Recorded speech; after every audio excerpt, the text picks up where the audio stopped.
الحمد للہ رب العالمین والعاقبۃ للمتقین والصلاۃ والسلام علی سید المرسلین وعلی آلہ واصحابہ اجمعین اما بعد رب اشرح لی صدری ویسر لی امری واحلل عقدۃ من لسانی یفقہوا قولی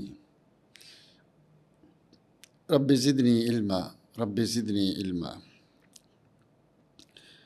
اما بعد فاعوذ باللہ من الشیطان الرجیم بسم اللہ الرحمن الرحیم یراؤون الناس ولا یذکرون اللہ الا قلیلا۔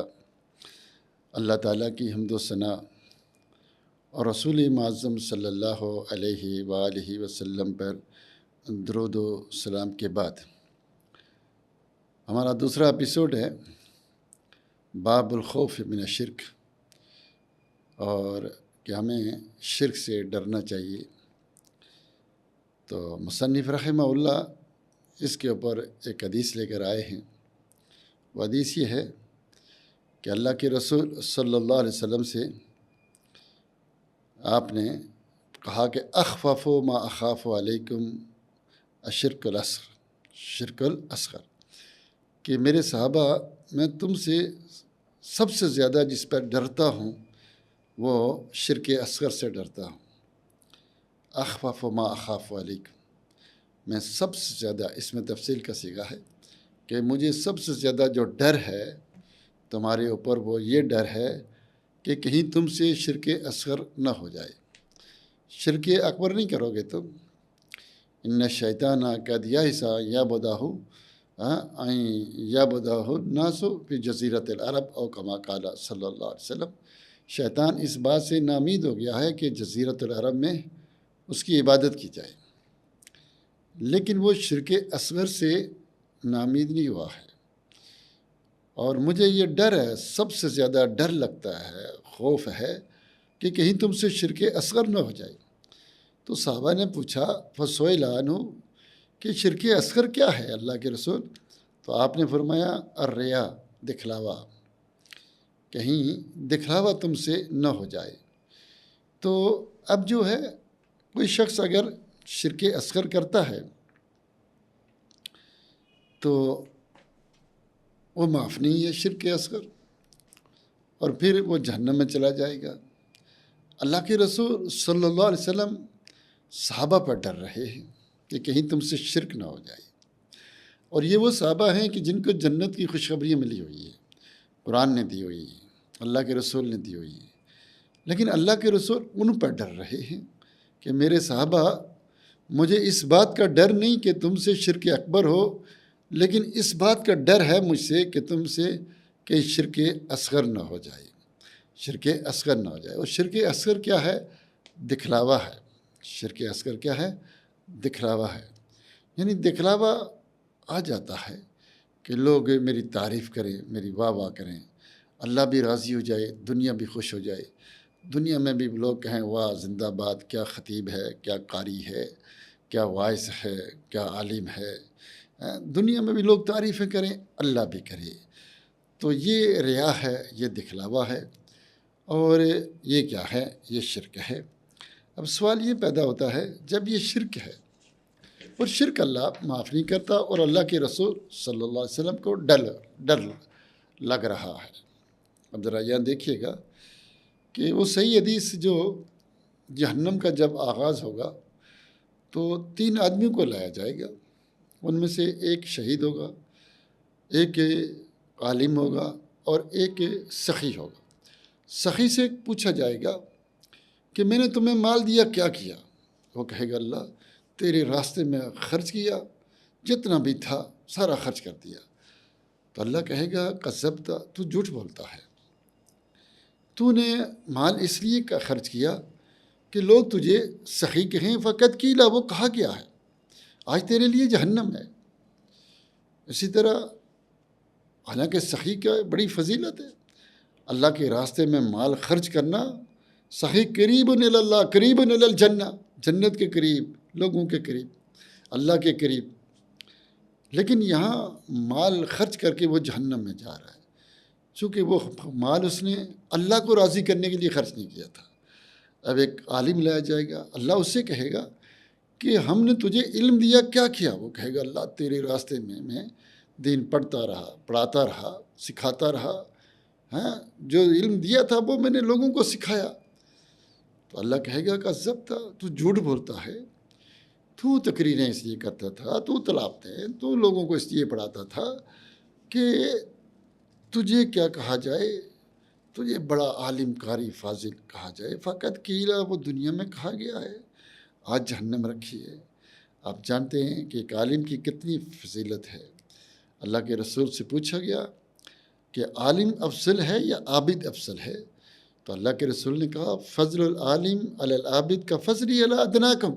ترمذی کی صحیح حدیث ہے کہ عالم کی فضیلت عابد پر ایسے ہے جیسے میری فضیلت تم میں سے کسی معمولی صحابی پر ہے۔ تو عالم کی اتنی فضیلت قرآن میں بیان ہوئی، حدیث میں بیان ہوئی، لیکن آج جہنم میں جا رہا ہے۔ کیوں؟ اس کی نیت صحیح نہیں، ارادہ صحیح نہیں، سوچ صحیح نہیں، دکھلاوا ہے، دنیا میں واہ واہ ہو۔ اللہ کو راضی کرنا مقصد نہیں تھا، بلکہ اللہ کو بھی راضی کرنا چاہتا تھا، دنیا کو بھی۔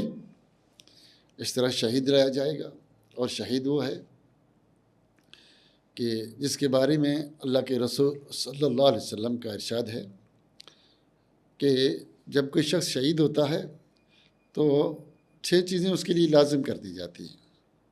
سب سے پہلے یغفر ذنوبہ، اس کے سارے گناہ اللہ معاف کر دیتا ہے۔ وَيُرَى مَقْعَدَهُ فِي الْجَنَّةِ، جنت میں اس کا ٹھکانہ اس کو دکھا دیا جاتا ہے۔ اور تیسری چیز وَيَأْمَنُ مِنْ يَوْمِ الْفَزْعِ الْأَكْبَرِ، جب لوگ قیامت کو اٹھیں گے تو ہر آدمی پریشان ہوگا، پتہ نہیں میرا کیا بنے گا کیا نہیں، یہ مطمئن ہوگا کہ مجھے جنت میں جانا ہے۔ چوتھی چیز قبر کے سوال و جواب سے اس کو بری کر دیا جائے گا، من ربک ما دینک من نبیک، اس سے بری کر دیا اللہ تعالیٰ نے اس کو۔ وہ جو گردن کٹائی، جو تلوار اس کے پر چلی، بس یہ کافی ہے، اور کوئی آزمائش نہیں۔ اور پھر 5ویں چیز اس کے لیے یہ کہ اللہ بدتر حوروں سے شادی کرائے گا، اور ایک اور حدیث میں آتا ہے کہ اللہ بدتر وہ رشتہ دار اس کو دے گا کہ جنہوں نے جہنم میں جانا تھا، کہ تجھے اختیار ہے بدتر رشتہ داروں میں سے کسی کو سفارش کرو اور وہ جنت میں چلے جائے۔ اب اس کی وجہ سے اس کو اختیار ہوگا کہ بدتر رشتہ دار سفارش کرے، وہ جنت میں چلے جائے۔ اور ایک اور انعام دیا جائے گا اس کو، وَيُلْبَسُ لَهُ تاج الوقار، سارے انسانوں کے سامنے، سارے فرشتوں کے سامنے، سارے جنوں کے سامنے، انبیاء رسولوں کے سامنے اس کو یہ عزت دی جائے گی کہ اس کو تاج وقار پہنایا جائے گا۔ اور وہ تاج وقار کیا ہے؟ یاقوت منہا خیر من الدنیا وما فیہا، اس کا صرف ایک موتی دنیا اور دنیا کی ہر چیز سے بہتر ہوگا۔ جس شہید کی یہ فضیلت ہے، جس عالم کی یہ فضیلت، جس سخی کی یہ، آج اس کو جہنم میں ڈالا جا رہا ہے۔ کیوں؟ کہ اس کے اندر ریا ہے، دکھلاوا ہے۔ اور اللہ کے رسول صحابہ پہ ڈر رہے ہیں، ہمیں کتنا ڈرنا چاہیے، کس قدر ڈرنا چاہیے۔ اللہ کے رسول نے کہا کہ قال اللہ تعالیٰ، اللہ تعالیٰ کہتا ہے انا اغنی الشرکاء عن الشرک، میں شریکوں کے شرک سے پاک ہوں۔ من عمل عملا اشرک فیہ معی غیری ترکتہ وشرکہ، جو شخص کوئی عمل کرتا ہے، صحیح مسلم کی حدیث ہے، کوئی بھی عمل اس میں کسی اور کو بھی شریک کر لیتا ہے تو اللہ تعالیٰ وہ عمل جو اس نے خالص اللہ کے لیے کیا، اللہ اس کو بھی چھوڑ دیتا ہے۔ ایک آدمی نے 99 روپے اللہ کے لیے خرچ کیے اور ایک غیر اللہ کے لیے، تو اللہ کہتا ہے یہ 99 بھی تمہارے میں چھوڑ دیتا ہوں، یہ بھی باطل ہے، یہ بھی میں قبول نہیں کرتا۔ تو اس لیے اللہ وہ عبادت کرتا ہے جو خالص اس کے لیے، جو اس لیے لڑتا ہے، اس لیے کہتا ہے لِتَكُونَ كَلِمَةُ اللَّهِ هِيَ الْعُلْيَا، کہ اسلام بلند ہو، اللہ راضی ہو، وہ بلند ہوتا ہے۔ باقی کیا ہے؟ سب کا سب خراب، اس کا بیڑا غرق ہو گیا۔ اس لیے میرے بھائیوں، میرے دوستوں، ہم کو کیا کرنا چاہیے؟ ہمیں شرک اصغر سے بچنا چاہیے، شرک اصغر سے، اور وہ ریا دکھلاوا ہے۔ اچھا، یہ 2 طرح کا ہے۔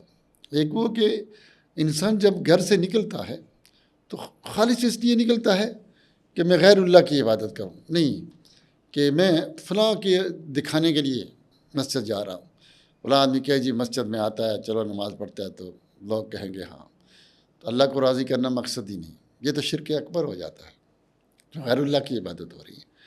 اور شرک اصغر یہ ہے کہ وہ گھر سے نکلتا ہے اللہ کو راضی کرنے کے لیے، اور ساتھ یہ بھی نیت کر لیتا ہے کہ اللہ بھی راضی ہو جائے، لوگ بھی واہ واہ کریں، لوگ بھی تعریف کریں۔ تو اگر یہ گھر سے نیت کر کے نکلا ہے تو اس کی ساری عبادت برباد، اس کی ساری برباد، چونکہ اس کا اصلی نیت ہی خراب ہے، یہ اس کی ساری نیت ہی خراب، برباد ہے عمل۔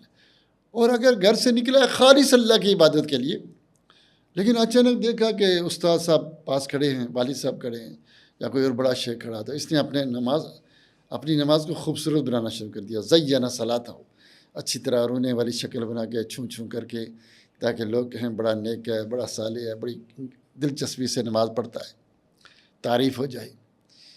تو اس میں جب اس پر یہ طاری ہوا، اب اس کو کیا کرنا چاہیے کہ وہ جو اس پر طاری ہوا اس کو رد کرے، دفع کرے، اپنے آپ کو اس کے حوالے نہ کرے، لا یسترسلہ بل یدافع، اس کو روکے، ہٹائے۔ یہ شیطان کا وسوسہ ہے، چونکہ خیال آ ہی جاتا ہے، خیال آ ہی جاتا ہے، تعریف ہو، لوگ واہ واہ کریں، جیسے حسد آ ہی جاتا ہے، اس کو یہ چیز کیوں ملی، مجھے کیوں نہیں ملی۔ اللہ کے رسول نے فرمایا 3 چیزیں آ ہی جاتی ہیں، 3 چیزیں اس سے جان نہیں چھوڑتی، حسد یہ آ ہی جاتا ہے، دکھلاوا کہ لوگ میری تعریف کریں، عمدہ انسان کچھ چاہتا ہے، واہ واہ ہو تھوڑی، لوگ میرے مارکیٹ میں نام پیدا ہو، یہ بھی دل میں آ ہی جاتا ہے۔ اور اسی طرح بدشگونی، وہ یہ ہوا تھا آج یہ ہو گیا، میں ایسا کرتا ہوں تو یہ ہو جاتا ہے، یہ کرتا ہوں تو یہ ہو جاتا ہے، یہ دل میں آ جاتا ہے۔ لیکن اس کو کیا کرو، یذهب بالتوکل، کہ اس کو فوراً اس پر عمل نہ کرو، نہ زبان سے نہ عمل سے، اس کو عمل نہ کرو، خیال آیا خیال ہی رہے تو دافع، اس کو روکو، اس کو کیا کرو، اٹھا نکالو سینے سے، زبان سے نہیں بولو، عمل سے کچھ نہ کرو، اللہ کی ذات پر توکل کرو، اللہ نے اس کو یہ چیز دی، میں بھی اللہ سے مانگوں گا، بس کافی ہے۔ اور بلی سامنے سے گزر گئی، گزرنے تو کچھ نہیں ہوتا، اللہ کی ذات پر توکل کرو۔ اور اسی طرح دکھلاوا آیا، لوگ تو اعوذ باللہ، شیطان کا وسوسہ ہے، اس کو چھوڑیں، اپنے آپ کو اس کے حوالے نہ کریں، عمل نہ کریں، تو انشاءاللہ اس پر پھر اللہ تعالیٰ آپ کو پکڑے گا نہیں، اللہ تعالیٰ اس پر آپ کو پکڑے گا نہیں۔ لیکن اگر آپ نے حوالے کر دیا، وہی دکھا کر رونے والی سو شکل بنا رہے ہیں تاکہ لے کہیں کتنا نیک آدمی ہے، کتنا صالح، تو پھر علماء کا اس میں اختلاف ہے کہ اس کی ساری نماز برباد ہوئی یا صرف نماز کا وہ حصہ جو اس نے غیر اللہ کے لیے کیا۔ اس میں علماء کا یہ قول ہے، جو راجح قول بتا رہا ہوں، کہ اگر وہ نماز اس کا اول آخر ملا ہوا ہے، وہ ایسا عمل ہے شروع اور آخر ملا ہوا ہے، جیسے اللہ اکبر وہ بھی نماز ہے، درمیان میں کی وہ بھی، پہلی رکعت دوسری تیسری، یہ ساری نماز برابر۔ لیکن اگر ملا ہوا نہیں، الگ الگ ہے، جیسے ابھی اس نے اخلاص کے ساتھ 1 لاکھ روپے خرچ کیا، اور پھر کل جو 1 لاکھ خرچ کیا وہ دکھلاوے میں خرچ کیا، تو یہ جو اس نے پہلے اخلاص کے ساتھ خرچ کیا تھا یہ ضائع نہیں ہوگا، وہی ضائع ہوگا جو اس نے، جس کے اندر اس نے ریا، دکھلاوا کیا۔ یعنی وہ دونوں عمل نہیں، سارے عمل اس کے ختم نہیں ہوں گے، صرف وہی عمل ہے جو الگ ہے، باقی اعمال کو کچھ نہیں ہوگا۔ تو اس لیے بہرحال عمل چھوٹا ہو یا زیادہ ہو، جو عمل برباد ہو، شرک اس میں آ جائے تو اس کی پھر عمل تو برباد ہوا ہی ہوا، لیکن وہ شرک کا جو گناہ ہے اس کا جرم یہ ہے کہ انسان جہنم میں جاتا ہے۔ وہ تو عمل گیا، وہ نماز تو گئی، وہ صدقہ تو گیا ہی گیا، لیکن اس کی جو سزا ہے اس شرک کی، وہ جہنم کی شکل میں ہے۔ اس لیے انسان ہر طرح کے شرک سے بچے، وہ بڑا ہو چھوٹا ہو، اپنی نیت خالص کریں، اپنی نیت ارادے سوچیں کہ خالص اللہ کے لیے، میں دکھلاوا نہیں چاہتا، واہ واہ نہیں چاہتا، تعریفیں نہیں چاہتا، خالص اللہ کے لیے۔ پھر کوئی تعریف کر دیتا ہے، لوگ کرتے ہیں تو کرتے رہیں، پھر کرنے دو، لیکن اللہ سے دعا کریں کہ اللہ یہ جو کہتے ہیں مجھے ان کے شر سے بچانا، کہ میں گھمنڈ میں نہ آ جاؤں، تو یہ بڑا مشکل کام ہے۔ تقریر کرنی بڑی آسان ہے، اس پر باتیں کرنی بہت آسان ہے، اس پر عمل بہت مشکل ہے، چونکہ شیطان پیچھے لگے ہوئے ہیں، کبھی انسان گمراہ ہو سکتا ہے۔ اس لیے بہت ہوشیار رہو اور یہ دعا پڑھو۔ اللہ کے رسول نے فرمایا کہ یہ شرک اور ریا ایسے آ جاتا ہے، شرک خفی، جیسے کالے پتھر پر چیونٹی اندھیری رات میں چلتی ہے، پتہ نہیں چلتا، اندھیری رات ہو، کالا پتھر ہو، کالی چیونٹی اس پر چل کے گزر جاتی ہے، پتہ نہیں چلتا، اسی طرح شرک انسان کر بیٹھتا ہے، پتہ نہیں چلتا۔ صحابہ نے کہا اللہ کے رسول پھر ہم کیسے بچیں، یہ تو مشکل کام ہے۔ کہا یہ دعا پڑھا کرو، اللہم انی اعوذ بک ان اشرک بک شیئا اعلمہ واستغفرک لما لا اعلم۔ یہ دعا پڑھیں صبح شام، اللہ ہر طرح کا شرک آپ کا معاف کر دے گا انشاءاللہ۔ اللہ تعالیٰ سے دعا ہے کہ اللہ تعالیٰ ہمیں شرک کو چھوڑنے اور توحید کو اپنانے کی توفیق دے، آمین یا رب العالمین۔